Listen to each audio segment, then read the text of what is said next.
con noi Laura. Ciao Laura, pronto? Ciao a tutti. Wow Laura, ciao, senti che bella voce che ha Laura, eh?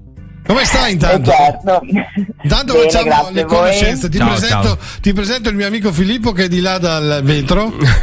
Come stai Laura? Molto Tutto piacere. bene?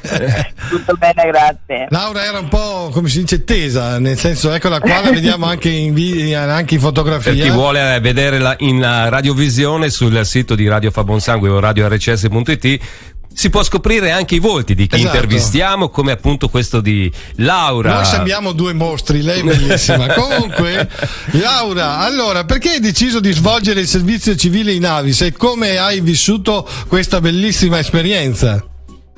Allora, io in realtà era già da qualche anno che volevo fare il servizio civile, però pensavo di farlo per un altro ente, quindi poi ho cambiato idea. Come mai? Adesso no, me lo dici perché adesso hai cambiato idea? Perché poi ho saputo che c'era appunto questa possibilità di fare il servizio civile in Avis, e visto che ero già donatrice da diversi anni, ho pensato fosse una bella opportunità per approfondire meglio la conoscenza dell'associazione e dare in qualche modo il mio contributo. Quando hai fatto la prima esperienza come appunto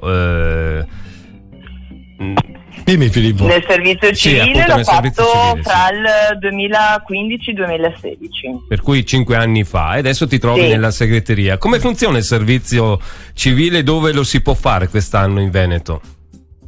Allora, per fare il servizio civile in Avis, come anche per altri progetti, bisogna presentare la domanda online sul sito del Dipartimento.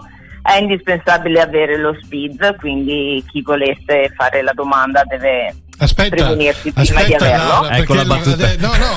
No, non è una battuta, no, perché Gonzales? lo SPID, esatto, lo SPID non è il P di Gonzales. Lo SPID, spiega cos'è lo SPID ai nostri ascoltatori, che io sono ignorante perché non lo so. È quel codice, quel dispositivo che serve per autenticarsi sulle piattaforme, quindi per esempio anche con la carta di identità elettronica, per esempio. Brava. Non è arriba randale. No, tu sei arriba randale. Allora, ma secondo te adesso i nostri giovani che sono in ascolto, tu lo consiglieresti il servizio civile in Avis? Assolutamente sì, ovviamente per me è stata una bellissima esperienza e per me si è trasformata poi in realtà anche in un'opportunità di lavoro, quindi non poteva andare meglio di così. Il servizio civile servizio civile. No, scusami, ti interrompo, ma era per dire che sei entrata appunto in Avis Veneto. Sì, sono rimasta. Mi sono attaccata. Vuol dire che eri brava, cioè che sei brava, no? Per quello, no? È diventato un lavoro. Anche, no? È un lavoro. Volevo dire, scusa, ti ho interrotto, stavi dicendo? No, il servizio civile in sé è un'occasione di crescita personale e professionale. Credo che in Avis abbia un valore aggiunto perché c'è veramente la possibilità di conoscere una grande associazione, di conoscere tante persone, di fare diverse attività, quindi è un progetto molto ampio e ce n'è un po' per tutte le competenze dei ragazzi. Cerchiamo sempre di valorizzarli e è una bella esperienza. Posso chiederti quanti anni hai, più che altro per far capire insomma ai nostri ascoltatori, quelli che ci stanno vedendo, che è molto più semplice di quanto si possa pensare?